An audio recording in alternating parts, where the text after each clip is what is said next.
Sus cañones antiaéreos de 88 milímetros tenían un alcance mucho mayor que los de los británicos. Además, Rommel aprovechó la orografía totalmente plana para rodear a las fuerzas británicas con sus tanques, flanqueándolas una y otra vez.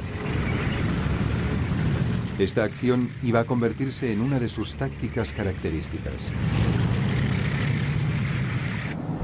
La prensa inglesa, en parte a regañadientes y en parte con admiración, le puso a Rommel el sobrenombre del zorro del desierto.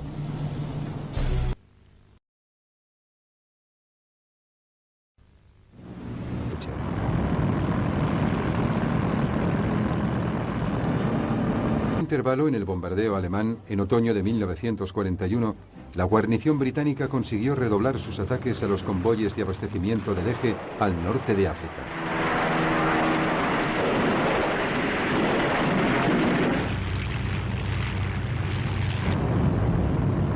Una vez más, la Luftwaffe llevó a cabo un bombardeo feroz.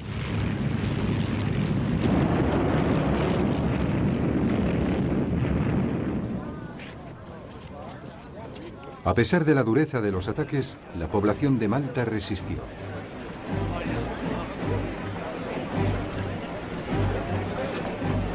En la primavera siguiente, en abril de 1942, la isla de Malta recibió una condecoración especial por el heroísmo que había demostrado durante los 4 meses de devastadores bombardeos por parte del eje. También le fue concedida la Cruz de San Jorge, la máxima condecoración de Gran Bretaña en premio al valor civil.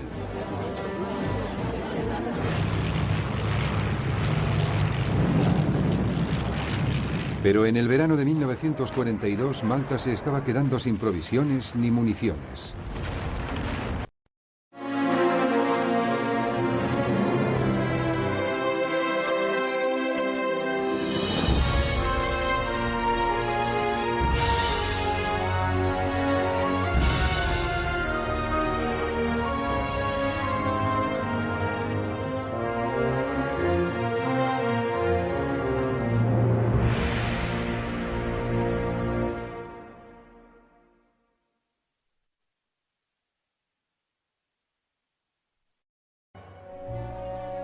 Rommel, el zorro del desierto.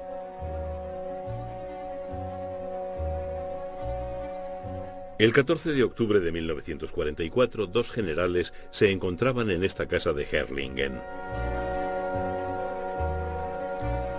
Era el hogar de uno de los más destacados militares del país, el mariscal de campo Erwin Rommel, de su mujer Lucy y de su hijo Manfred. El mariscal, que se recobraba de unas heridas sufridas en Normandía, recibió a sus invitados, pero no era una visita de cumplido. Después de una breve conversación, el mariscal partió con los 2 generales para un último y corto trayecto. Al cabo de unos minutos se había suicidado. ¿Qué ocurrió para que uno de los mayores héroes del Reich se convirtiese en uno de sus mayores enemigos, condenado a muerte por el propio Hitler?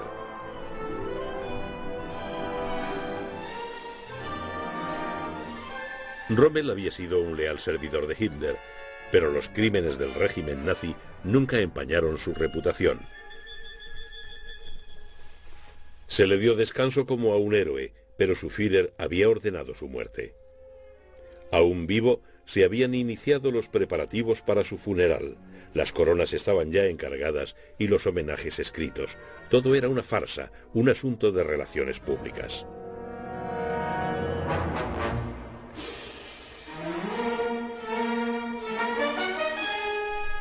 Rommel había estado implicado en el fallido atentado contra Hitler del 20 de julio de 1944. Pero ¿hasta qué punto se había visto Rommel envuelto en la conspiración de julio? ¿Llegó a conocer el plan para asesinar a su comandante en jefe? Desde 1941 la reputación de Rommel destacó por encima de la de cualquier otro general, un logro notable para un comandante que ganó sus victorias en lo que Hitler consideraba un escenario secundario. El propio Hitler había alimentado la reputación de Rommel al escoger a 2 hombres, Rommel y el general Edvard Dietl, como sus soldados bajo el sol y la nieve, a fin de satisfacer el capricho del público alemán por los donosos militares.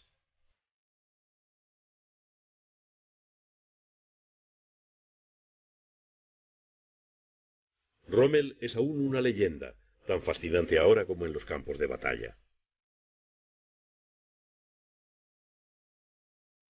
Al contrario de Rommel, Dietl fue un fervoroso nazi que había tenido un papel en el fracasado golpe hitleriano de Múnich en 1923.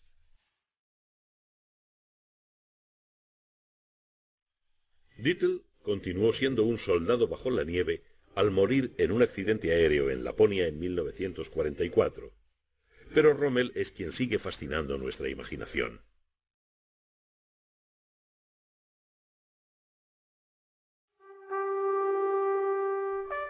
Erwin Rommel nació el 15 de noviembre de 1891 en la ciudad de Heidenheim, en Württemberg. No descendía de un linaje militar. Su padre fue un médico de provincias con cierto éxito. Su casa refleja el modesto origen burgués de Erwin Rommel y de sus hermanos y hermanas. En el colegio, Rommel era un chico enfermizo y soñador. Pero en la adolescencia se endureció y desarrolló un agudo talento para las matemáticas. Su padre le animó a entrar en el ejército. En el verano de 1910 se convirtió en oficial cadete en la escuela militar de Danzig, a orillas del Báltico. Tras la escuela de cadetes, Rommel ingresó en el 124 Regimiento de Infantería de Württemberg. En esta fase de su vida, Rommel conoció a Lucy Mollin, con quien se casaría en 1916. Rommel maduró en un mundo militar hecho de lealtades simples e incuestionables, el deber para con el Kaiser y la patria. No obstante, ya en este temprano periodo de su carrera, algo distinguía a Rommel de sus contemporáneos. Abstemio y no fumador, se entregaba por completo a su profesión.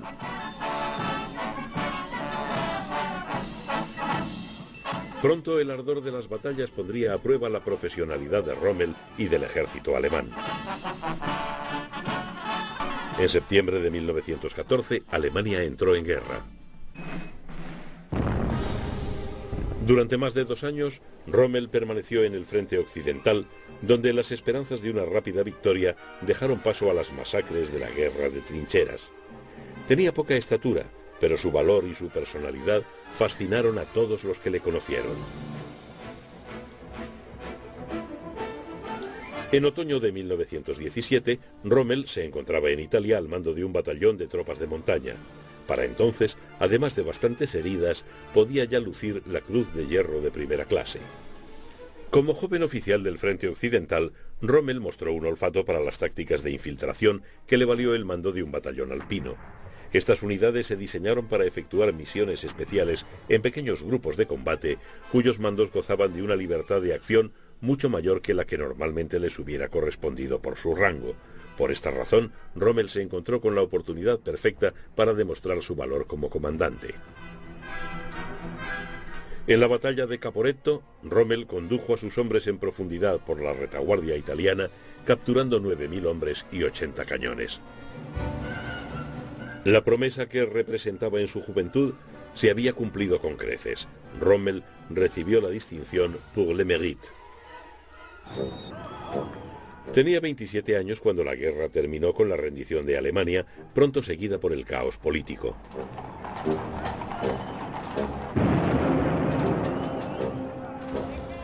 A la humillación de la derrota hubo que añadir la ocupación de la orilla occidental del Rin por las tropas aliadas. Se impusieron a Alemania abrumadoras compensaciones de guerra y se redujo su ejército a 100.000 hombres, sembrando así la semilla de un futuro conflicto.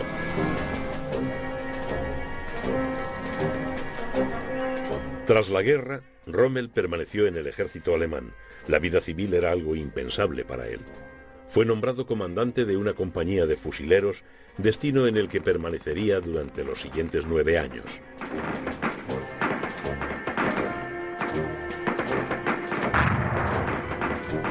Más tarde, Rommel trabajó como instructor de comandantes en la Escuela Militar de Dresde. Obsesionado por las matanzas de las trincheras, declaró que por encima de todo deseaba enseñar a los comandantes militares del futuro a salvar vidas. En octubre de 1933, Rommel fue nombrado comandante de un Jägerbataillón en las montañas de Harz. Aquí es donde en 1934 conoció a Adolf Hitler, entonces ya canciller de Alemania. Rommel se negó a organizar el planeado desfile de sus tropas hasta que la guardia SS de Hitler, la Leibstandarte, fuera apartada. Un notable acto de valor por parte de un oscuro coronel tan enjuto que su casco parecía un cubo de cartón. Hitler llegó al poder como canciller en diciembre de 1933, bendecido por el presidente Hindenburg, el envejecido símbolo del militarismo prusiano.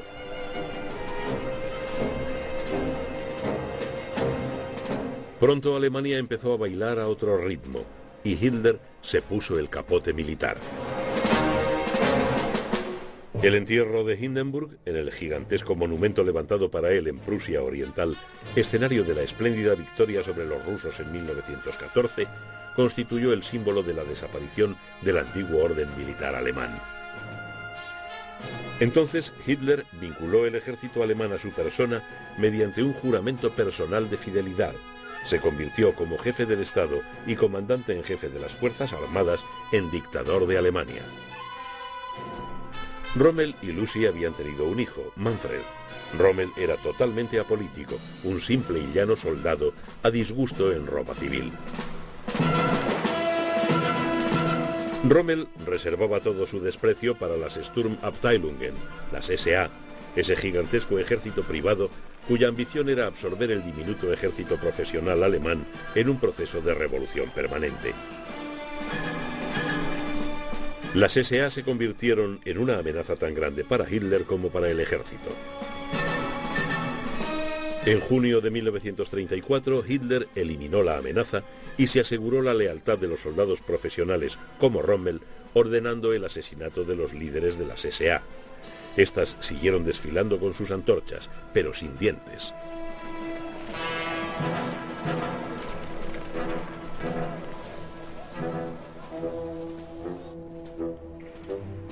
El rearme no solo tranquilizó al cuerpo de oficiales alemanes, sino que también proporcionó una base para un rápido crecimiento de las fuerzas armadas. Una hábil propaganda supo ocultar sus debilidades internas y jugar con los miedos de los políticos británicos y franceses que temían una nueva carnicería aún mayor que la de la Primera Guerra Mundial.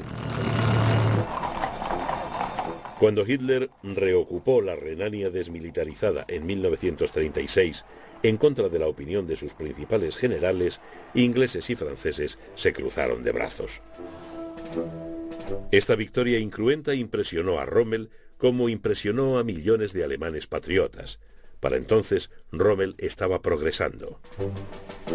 En 1937 publicó un manual de táctica que fue un éxito de ventas: La infantería ataca. Ese mismo año, el instructor del cuerpo de oficiales se hizo estudiante. Rommel asistió al primero de una serie de cursillos de doctrina nazi para oficiales del ejército. Estaba ya convencido de que el cuerpo de oficiales tenía que politizarse y estar preparado para luchar por los objetivos del Führer. Y el propio Rommel jugaba ahora un papel, aunque modesto, en esos objetivos. En otoño de 1938, Alemania ocupó los Sudetes, una zona fronteriza de habla mayoritariamente alemana al oeste de Checoslovaquia. La escolta de un Hitler triunfante llegando a los Sudetes era un batallón mandado por Rommel. Menos éxito tuvo su vinculación con el movimiento de las juventudes hitlerianas, con cuyo anodino líder Baldur von Schirach llegó a enfrentarse. Muy pronto, el deber del soldado alemán de luchar por el programa de Hitler iba a trasladarse de los desfiles a los campos de batalla.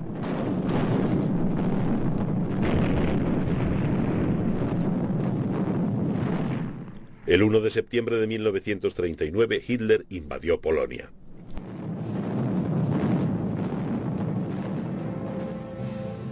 Rommel, ya ascendido a general de división, estaba al mando del cuartel general del Führer en Polonia. El hecho de compartir con Hitler las madrugadas en campaña o de viajar con él en su tren especial, curiosamente bautizado América, hizo que Rommel exclamara: «Por fin los soldados vuelven a ser algo». Pero Rommel, aquel simple soldado, no podía ver el terrible destino que se cernía sobre la sometida nación polaca.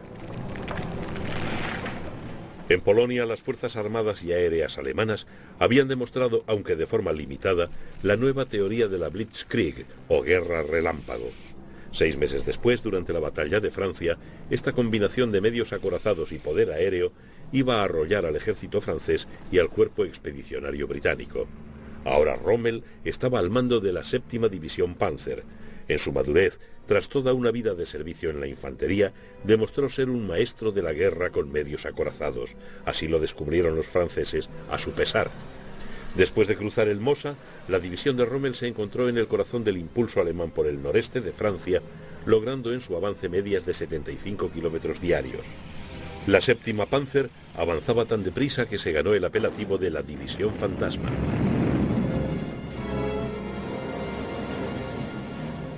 Pero los estragos que dejaba en su estela eran bien reales.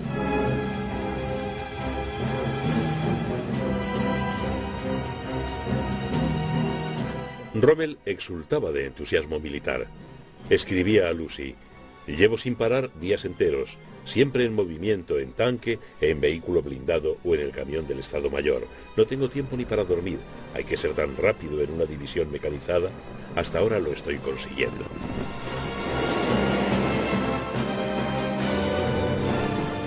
A finales de mayo, la 7ª Panzer había copado a la mitad del primer ejército francés y en 48 horas Rommel informaba a Hitler de su éxito en su cuartel general de las Ardenas. El vínculo entre Hitler y Rommel se reforzó cuando el Führer le saludó diciéndole: «Estábamos todos muy preocupados por usted». De vuelta al combate, la División Fantasma cruzó el Somme, lugar de la terrible carnicería del verano de 1916, y bajo un sol de justicia giró hacia el norte, hacia las costas del Canal de la Mancha. Rommel, que disfrutaba de la publicidad que suscitaba, se aseguró de estar presente cuando sus primeros tanques llegaron al mar e incluso se mojó un poco las botas ante las cámaras. En Saint-Valery, Rommel capturó a una docena de generales franceses y británicos, incluyendo al inconsolable general Fortune de la 51 División Escocesa Highland.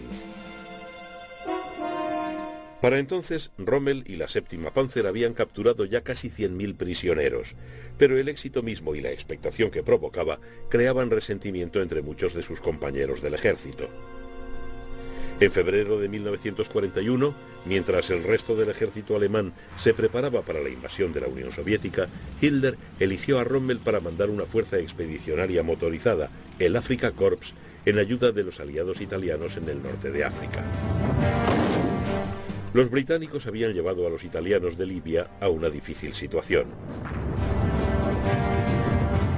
En diciembre de 1940, la fuerza occidental británica, comandada por el mariscal de campo Wavell, había lanzado una ofensiva desde Egipto, expulsando a los italianos de Libia Oriental.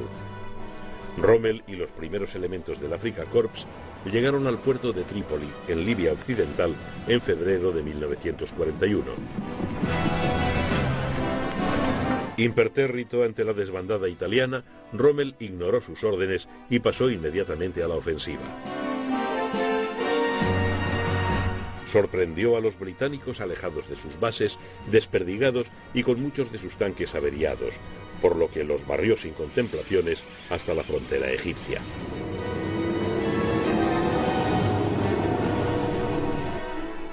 El desierto proporcionó a Rommel la oportunidad de explotar su olfato para las tácticas basadas en la astucia y el farol. Ocultó la escasez de sus blindados bajo nubes de polvo provocadas por convoyes de camiones, de modo que los británicos pensaran que disponía de fuerzas mucho mayores. A Rommel siempre le gustó la victoria, pero no tanto como cuando lograba engañar a su adversario, provocando una retirada o una rendición prematuras o innecesarias.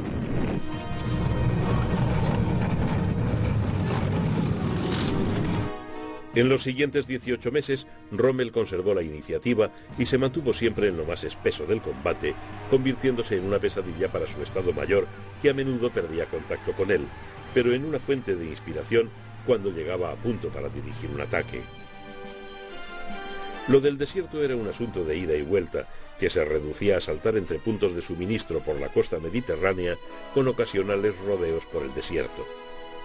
La primera ofensiva de Rommel condujo al Afrika Korps más allá de la frontera occidental egipcia, llegando a asediar el puerto de Tobruk, defendido por tropas australianas.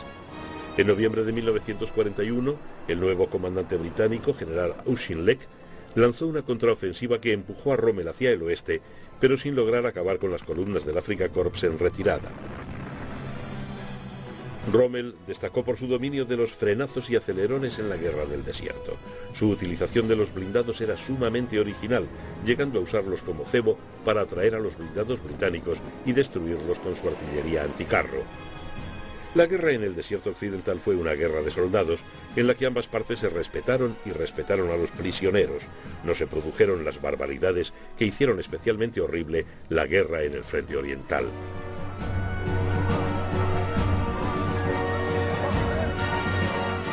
Sin su uniforme, el zorro del desierto era un tipo totalmente vulgar, un hombrecillo algo calvo, con una cabeza demasiado grande para su cuerpo.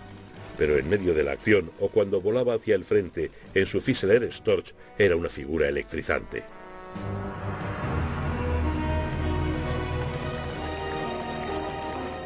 Incluso provocó que Auchinleck tuviera que escribir: Rommel no me da envidia. En enero de 1942, Rommel reinició la ofensiva. Empujó al octavo ejército británico hacia el este tras una difícil batalla en Gazala que obligó a Auchinleck a retirarse a la posición de El Alamein, más allá de la frontera egipcia. Esta vez Auchinleck no pudo salvar Tobruk, pero en julio logró frenar decisivamente al Afrika Korps demasiado desplegado en la primera batalla de El Alamein.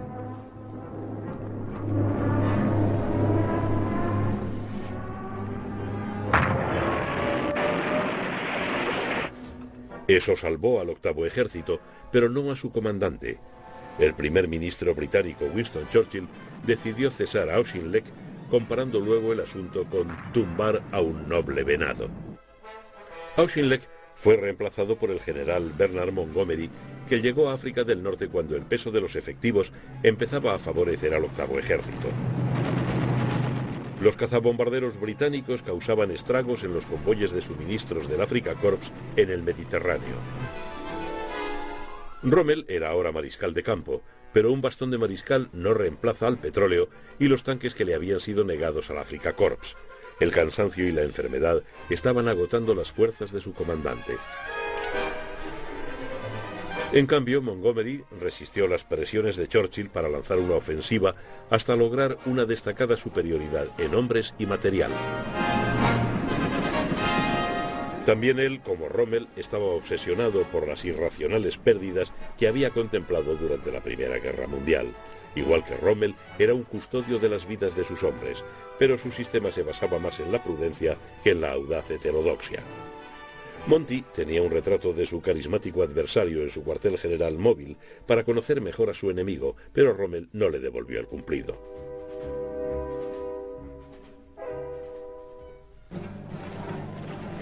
Rommel, debilitado, se encontraba en Alemania de baja por enfermedad cuando en la noche del 23 de octubre de 1943 Montgomery inició la segunda batalla de El Alamein con un bombardeo masivo de artillería. Rommel volvió apresuradamente al norte de África, pero no pudo taponar la brecha conseguida tras una semana de trabajoso avance de la infantería protegida por los tanques del octavo ejército. Al anochecer del 3 de noviembre, a Rommel le quedaban 30 tanques operativos. El día 4 no tuvo más remedio que ordenar una retirada general. Montgomery había logrado la victoria que le prometió a Churchill. Pero Rommel, enfermo y agotado, no podía prometer más que una retirada combatiendo. Tras una angustiosa espera, Hitler aceptó la petición de retirada de Rommel. La siguiente tarea de Rommel era preservar una fuerza de 70.000 hombres combatiendo en retirada a lo largo de 3.000 kilómetros bajo constantes ataques aéreos.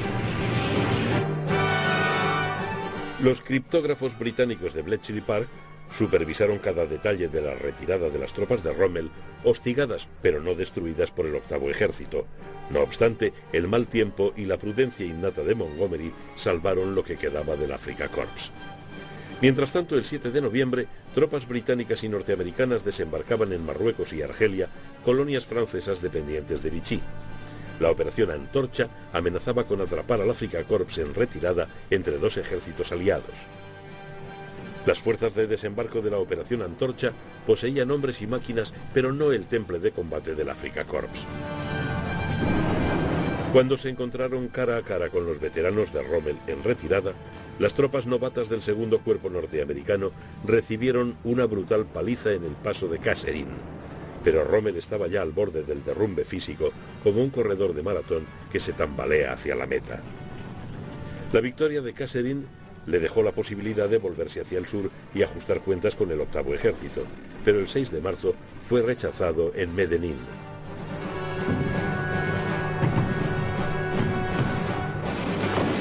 Montgomery escribió: Rommel me atacó al amanecer, algo insensato por su parte.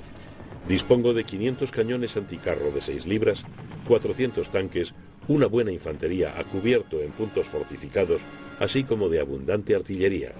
Ese hombre se ha vuelto loco. En menos de un mes, Rommel había abandonado el norte de África para siempre.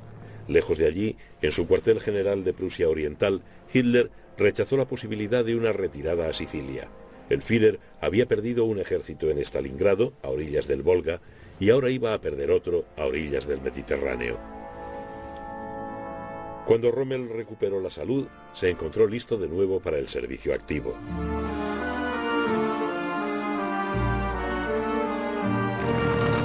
En agosto de 1943 fue nombrado comandante de las tropas alemanas del norte de Italia.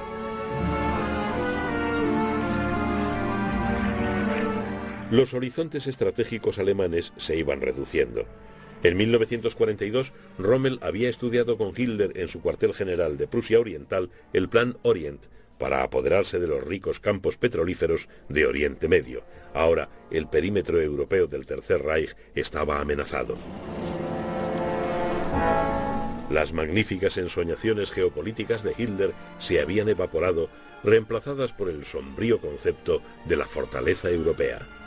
Rommel ya no sería el arquitecto de aplastantes victorias, sino de parapetos de cemento.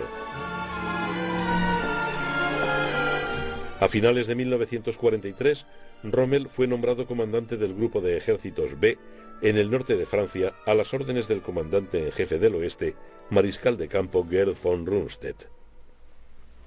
La primera tarea en la agenda de Rommel era reforzar el llamado Muro del Atlántico, el perímetro defensivo occidental del Tercer Reich. Según la propaganda, se extendía desde el Cabo Norte hasta la frontera española a lo largo de 2.600 kilómetros, pero en realidad solo los sectores más delicados estaban fortificados. A pocas semanas de su llegada, Rommel había incrementado la siembra de minas de 40.000 mensuales a más de 1 millón. Se colocó 500.000 de obstáculos en las playas y se fortificaron los aeródromos dentro del muro. Pero Rommel sabía que el muro no podía defenderse por sí solo de la invasión aliada del noroeste de Europa. Preocupado por la casi total superioridad aérea de que disfrutaban los aliados en ese momento, Rommel, que había sido el maestro de la guerra con blindados motorizados, estaba convencido de que tendría que llevar su artillería y sus blindados hasta las playas cuando los aliados desembarcasen. Solo así podrían ser derrotados. En una reunión en Holanda declaró a los oficiales del 88 Cuerpo: todas sus fuerzas deben emplearse en la defensa de la propia línea de costa. En esta cuestión se encontraba radicalmente enfrentado con von Rundstedt, que prefería mantener atrás una poderosa reserva de blindados para poder atacar rápidamente una vez quedara claro en dónde darían los aliados su mayor golpe. Rommel argumentaba que los ataques aéreos aliados aplastarían cualquier intento de trasladar grandes formaciones de blindados durante el día. Trasladarlos y atacar de noche crearía confusión, pero este acalorado debate táctico no tenía solución satisfactoria. Tampoco se ponían de acuerdo en el lugar elegido por los aliados para el desembarco. Von Rundstedt creía que los aliados cruzarían por el camino más corto, es decir, por el paso de Calais, pero Rommel se iba inquietando progresivamente ante la posibilidad de desembarcos en la costa occidental de Normandía entre Caen y Cherburgo. Al final, él tuvo razón.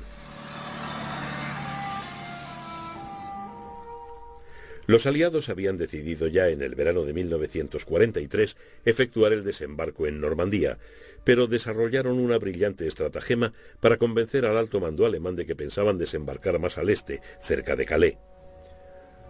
Fuerzas aéreas de contrachapado aparecieron alrededor del puerto de Dover. Se construyeron muelles de madera destinados a albergar embarcaciones de desembarco creadas con el único propósito de ser vistas por los pocos aparatos de reconocimiento de la Luftwaffe admitidos en el espacio aéreo inglés. Radiocomunicaciones fantasma, emitidas por un puñado de transmisores móviles, crearon un primer grupo de ejércitos norteamericano en el sudeste de Inglaterra, listo para asaltar el muro del Atlántico en el paso de Calais, el punto de invasión preferido por el alto mando alemán.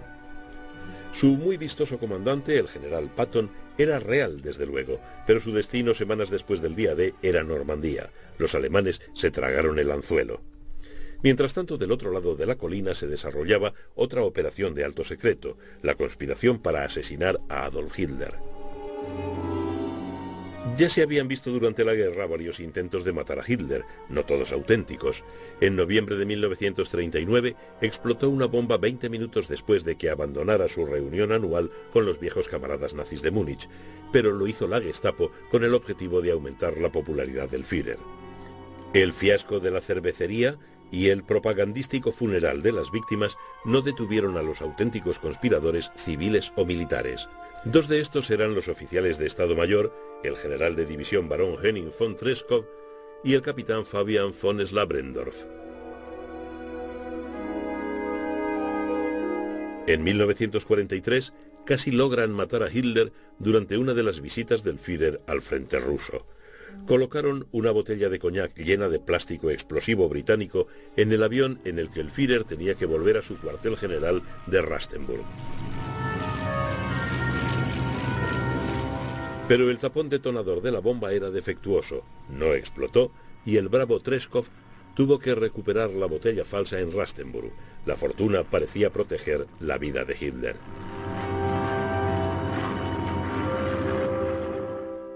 El círculo de los conspiradores en el alto mando alemán se amplió. En la primavera de 1944 se unió a ellos el general Karl Heinrich von Stubnagel, gobernador militar de la Francia ocupada. En Berlín, el principal conjurado era el general Ludwig Beck, antiguo jefe de Estado Mayor del Ejército en los años 30. Los conspiradores militares y civiles contra Hitler integraban una serie de grupos con diferentes objetivos, pero todos comprendían que la guerra estaba perdida. Estaban convencidos de que solo podían evitar la destrucción de Alemania y su sometimiento a la Unión Soviética rindiéndose rápidamente a británicos y norteamericanos, pero para ello había que matar a Hitler. Rommel se mantuvo fiel a Hitler, que era más accesible para él que para muchos, pero también era realista. A medida que se aproximaba la invasión aliada, Rommel se encontraba desgarrado entre su patriotismo y su deber de militar profesional. Sabía que Alemania sería aplastada entre la Unión Soviética y los Estados Unidos. Al principio los sentimientos de Rommel sobre Hitler habían sido sinceros. Rommel, el simple militar, estaba agradecido a su Führer por rescatar y restablecer los destinos de Alemania. Como dijo con orgullo en 1939, los soldados vuelven a valer para algo.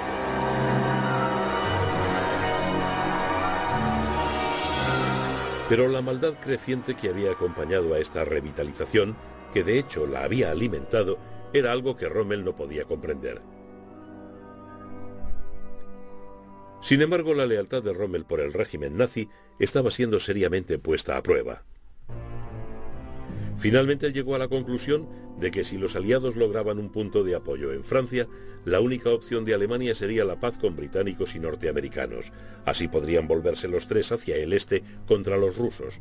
Esto hubiera podido ser militarmente realizable, pero políticamente era una fantasía. El razonamiento de Rommel, como su personalidad, carecía de agudeza y esto le arrastraría a un peligro mortal. Rommel ignoraba los planes de matar a Hitler, pero su nuevo jefe de Estado Mayor era un oficial superior, perfectamente al tanto de todo, el teniente general Hans Speidel. Speidel, un lacónico paisano suyo de Württemberg, estaba metido hasta el cuello en la conjura para matar a Hitler. Ahora trabajaba con Rommel en el cuartel general de este en el castillo de la Roche-Guyon, cerca del Sena. Los defensores del muro del Atlántico se preparaban para la invasión aliada, pero ninguno de ellos, desde el modesto soldado raso al eminente comandante del grupo de ejércitos B, sabía por dónde vendría. El plan de diversión aliado había funcionado.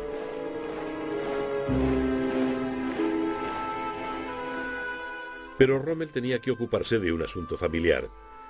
El 6 de junio, su esposa Lucy cumplía 50 años.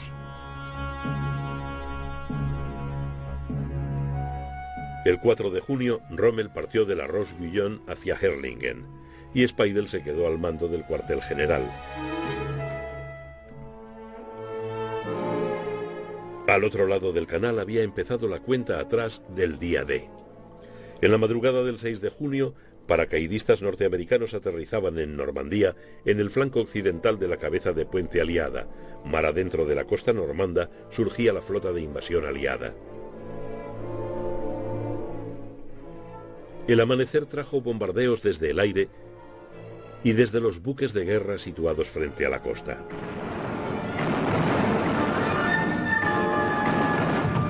La invasión del noroeste de Europa había empezado en el sector previsto por Rommel. Al final de la jornada, 60.000 norteamericanos y 75.000 británicos y canadienses habían desembarcado. Los Panzers, con los que Rommel había pensado detener la invasión en las playas, se mantuvieron atrás. El cuartel general de Rommel en la Roche-Guyon parecía contagiado por una extraña tranquilidad. A pesar de que la invasión se confirmaba, Speidel permanecía inactivo, incluso se volvió a la cama.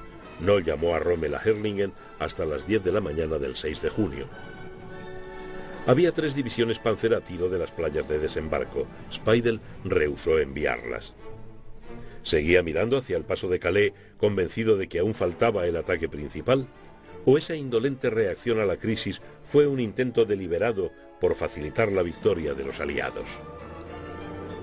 A las 10 de la noche del día D, un Rommel sombrío llegó a Normandía.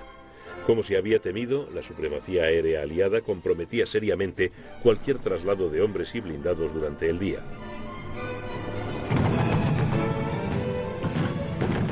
Desplegando su antigua energía, Rommel se lanzó a la batalla que se desarrollaba en los senderos embarrados y por entre los setos del bocage normando.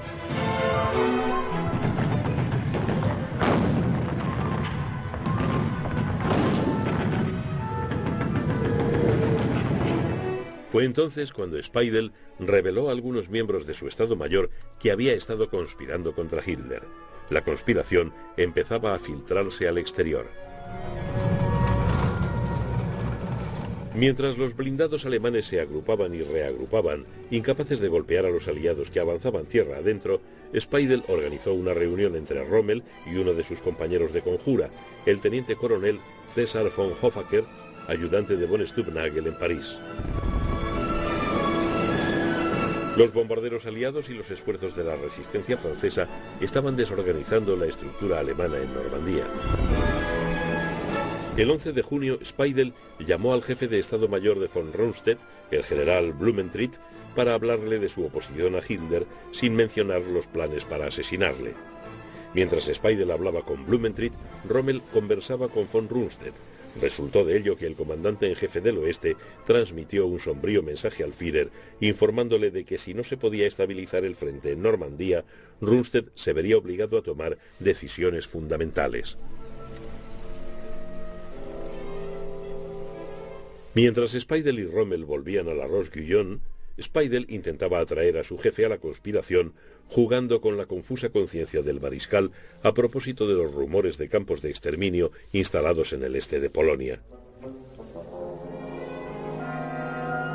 Ese mismo día, más tarde, Rommel transmitió un mensaje de alarma al oficial naval de enlace del grupo de ejércitos B, el almirante Ruge. Paseando por la Roche-Guyon después de cenar, Rommel sugirió a Ruge que el ejército alemán del oeste debería rendirse. Insinuó que los líderes nazis tenían sangre en las manos y añadió: «Yo siempre he combatido limpiamente». Rommel escribió entonces a su mujer, Lucy: «Ha llegado la hora de la política». Mientras, Rommel y von Rundstedt, de acuerdo con el artificio del Plan Fortaleza, al que los dóciles oficiales de inteligencia de Speidel concedían total credibilidad, vigilaban por el noreste la llegada del primer grupo de ejércitos norteamericano de Patton. También parece que por su propia iniciativa, Speidel había mantenido lejos de Normandía a una división Panzer Vital, la 116, previendo que la necesitaría para enfrentarse a la guarnición SS de París una vez muerto Hitler. El 15 de junio, Rommel se encontraba tan deprimido por la situación general en Normandía que empezó a compararla con la de los días oscuros de noviembre de 1942, cuando tuvo que retirarse de El Alamein. Solicitó la presencia en Normandía de un representante del alto mando que comprobara en persona las posibilidades de combate de sus tropas. Pero le esperaba una sorpresa. En la mañana del 17 de junio, Hitler llegó a Francia para reunirse con sus generales. El Führer había comprendido que Rommel se encontraba en el mismo estado de ánimo que antes de la retirada de El Alamein, pero la retirada de Normandía conducía directamente a Berlín.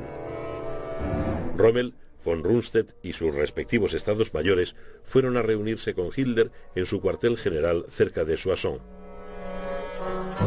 En este complejo fortificado, a 450 kilómetros de los combates de Normandía, Rommel y von Rundstedt se enfrentaron al Führer. Aparentemente, Rommel recuperó buena parte de su antigua seguridad en presencia de Hitler. Este había desplegado su carisma por última vez. Comunicó a Rommel que miles de cohetes V-1 caían en ese momento sobre la indefensa Londres, exageración que a todas luces dio un nuevo impulso al mariscal de campo. Pero este no duraría mucho. El 26 de junio, los norteamericanos rompieron el frente por Saint-Lô e iniciaron el cierre de la península de Cotentin. En el este, Montgomery empujaba hacia Caen.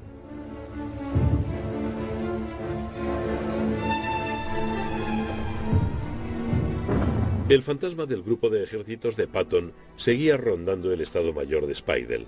El 27 de junio, este avisó de la presencia de enormes contingentes en el sur de Inglaterra, listos para la invasión por el paso de Calais. En realidad, solo quedaban al otro lado del canal 12 divisiones, todas ellas destinadas a Normandía.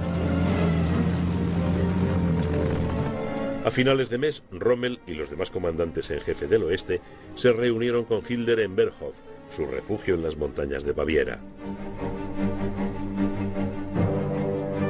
Rommel le había dicho a von Rundstedt: «Hay que terminar la guerra ahora mismo. Pienso dejárselo bien claro a Hitler en cuanto le vea». En Berghof, Rommel intentó valientemente enfrentar a Hitler con lo que él sabía que era la verdad. Dijo a Hitler que no podía abandonar la reunión sin hablar sobre Alemania. Hitler le ordenó que saliera de inmediato. La reunión continuó sin él. Ya no volvería a ver a Adolf Hitler.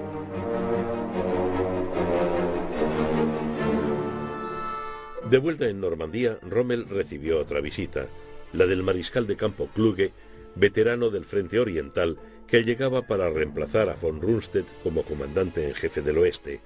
Kluge estaba al corriente de la conspiración, pero se había mantenido al margen. Kluge y Rommel no llegaron a entenderse.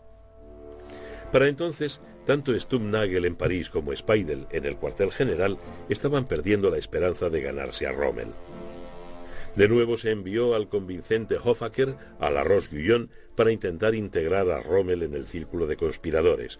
Esta misión selló el destino del mariscal. Hoffaker volvió a París pensando que había logrado convencer a Rommel. No obstante, Rommel siguió ignorando el plan para asesinar a Hitler, una acción que él jamás hubiera apoyado.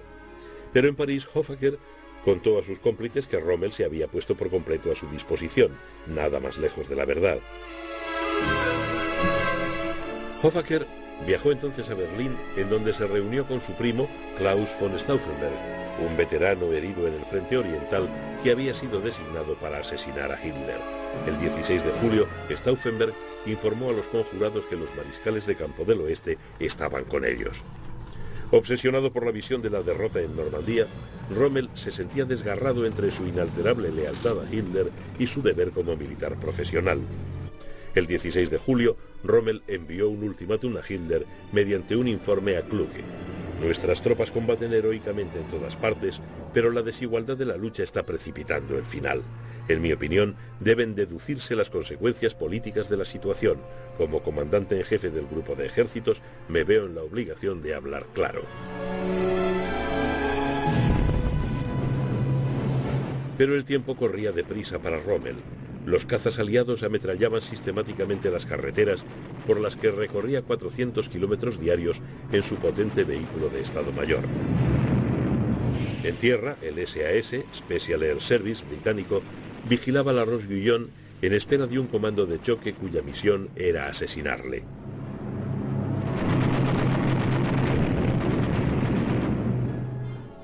Uno de los oficiales superiores en los que Rommel confiaba era Sepp Dietrich, comandante del primer cuerpo Panzer SS.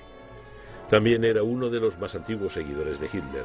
El 17 de julio, Rommel le preguntó si seguiría obedeciendo sus órdenes, aunque éstas entraran en contradicción con las de Hitler. Dietrich contestó que sí.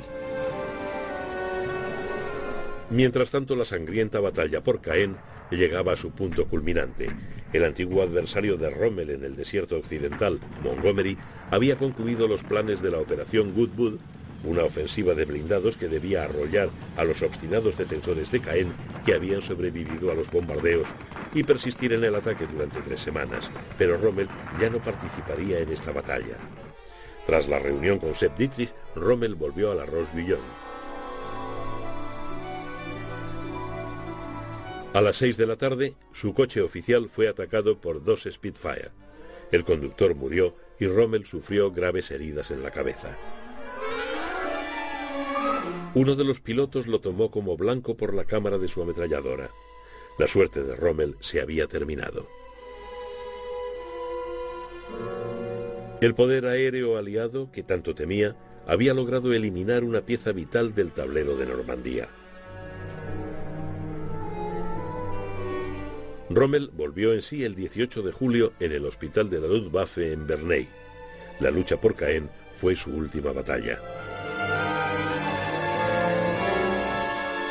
2 días después, von Stauffenberg dejaba un maletín con una bomba bajo la mesa en torno a la cual Hitler mantenía su reunión diaria en el cuartel general de Prusia Oriental.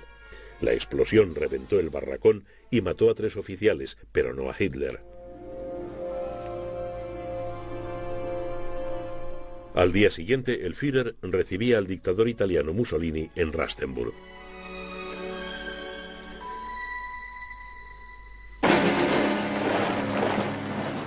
La conjura contra Hitler había fracasado. En Berlín, las tropas leales a Hitler se movieron velozmente contra los conspiradores. Muchos de los cabecillas, incluido von Stauffenberg, fueron ejecutados sumariamente. Otros se enfrentaron a la tortura y a un juicio en Berlín ante el Tribunal del Pueblo, presidido por el nazi fanático Roland Freisler.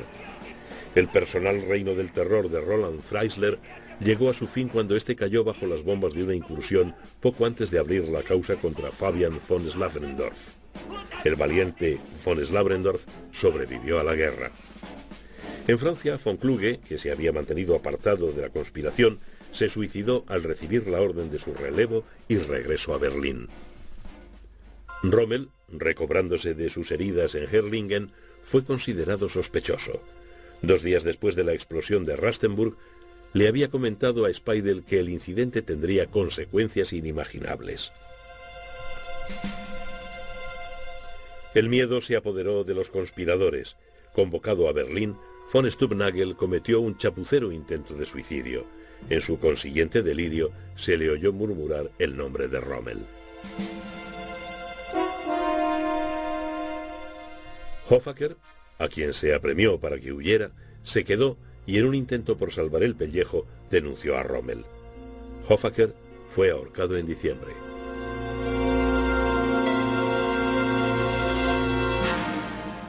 Los informes de la Gestapo sobre los intentos de suicidio y consiguientes interrogatorios fueron transmitidos a Hitler. El 12 de agosto, Heinrich Himmler, jefe de las SS, vino a ver a Hitler. En su maletín llevaba un cuaderno en el que podía leerse punto 6, Oeste, Kluge y Rommel. La sombra se cernía sobre el zorro del desierto. Y sobre el general Speidel, que tras ser interrogado por la Gestapo, compareció a principios de octubre ante un tribunal de honor militar. Inevitablemente el juicio a Speidel se convirtió en el juicio a su jefe, Erwin Rommel. Speidel, el gran superviviente, logró zafarse. Rommel, sin amigos en el tribunal de Hitler, estaba condenado. Rommel se encontraba convaleciente en Herrlingen desde el 7 de agosto y sabía que la Gestapo le vigilaba constantemente.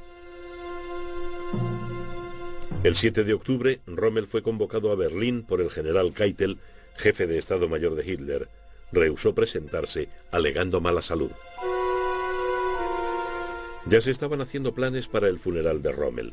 El 13 de octubre, el general Wilhelm Burgdorf, primer adjunto de Hitler, viajó a Herrlingen desde Berlín. Burgdorf iba acompañado por el general de división Ernst Meisel, jefe de la oficina legal del Departamento de Personal del Ejército Alemán. Burgdorf y Meisel llegaron a casa de Rommel el 14 de octubre a mediodía. El mariscal de campo los recibió con su uniforme del Afrika Korps. Antes de marchar con los dos generales, Rommel informó a Lucy y a Manfred de su destino. Le habían concedido la elección entre un juicio y el suicidio. Había elegido el suicidio. La muerte le esperaba 200 metros más allá, en la carretera, en el asiento de atrás de la limusina de Burgdorf, por cápsula de cianuro. Hitler hizo que muchos de los conspiradores fueran ahorcados con cuerdas de piano y luego se deleitaba con las películas de sus agonías.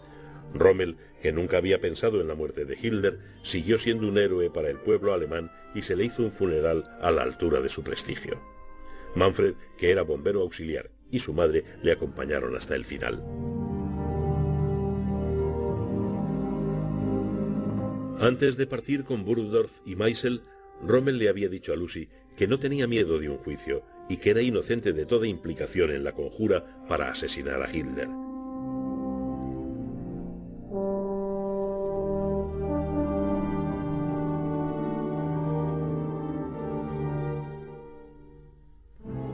Pero Rommel se había preparado para apoyar la eliminación de Hitler como paso previo para negociar la rendición con británicos y norteamericanos. Había comentado abiertamente estos proyectos con una serie de personas, por lo que, como él mismo sabía muy bien, se trataba de un acto de traición. Tenía pues que pagar el precio.